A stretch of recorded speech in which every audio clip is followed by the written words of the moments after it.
Saturday evening நாளைக்கு ஒரு நாள் தான் குட்டீஸ் எல்லாம் ஊருக்கு போகணும். நைட்டு ஃபுல்லாக டிவி பார்த்துக்கிட்டு ஒரே சவுண்டு. மேல் வீட்டிலேருந்து கேட்டாங்க, கௌரி நைட்டெல்லாம் உங்கள் வீட்டில் என்ன சவுண்டு அப்படின்னு. அந்தளவுக்கு கத்தி பாட்டு பாடிக்கிட்டு இருந்தாங்க. காலையில் மணி 9. நாங்கள் எந்திரிச்சதே லேட்டு தான். இங்கே பாருங்கள், 2 சோஃபாவையும் கிட்ட போட்டு 2 கட்டளை கிட்ட போட்டு 4 பேரும் படுத்திருந்தாங்க. சரி, குட்டீஸ் எல்லாம் தூங்கட்டும், நைட்டெல்லாம் லேட்டாக தூங்குனாங்கன்ட்டு நான் அப்படியே சமையல் வேலையை பார்க்கலான்ட்டு வந்துட்டேன். மட்டனில் சூப் மாதிரி வச்சிடலாம் அப்படின்ட்டு ஃபஸ்ட்டு மட்டனை வேக போட்டுட்டு மிளகு அரைக்கிறதுக்கு வெங்காயத்தை வதக்கி விட்டுட்டேன்.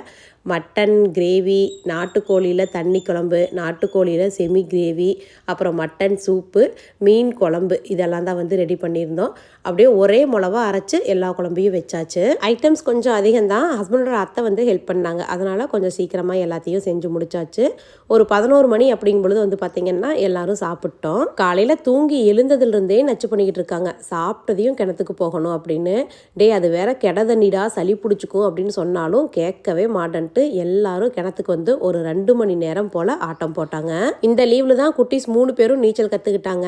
நீச்சல் மறக்காது, இருந்தாலும் அப்பப்போ ப்ராக்டிஸ் பண்ணிகிட்டே இருந்தால் தான் அந்த பயம் இல்லாமல் இருக்கும். ஒரு 2 மணி நேரம் நல்லா ஜாலியாக குளிச்சுட்டு ஊருக்கு கிளம்பிட்டாங்க.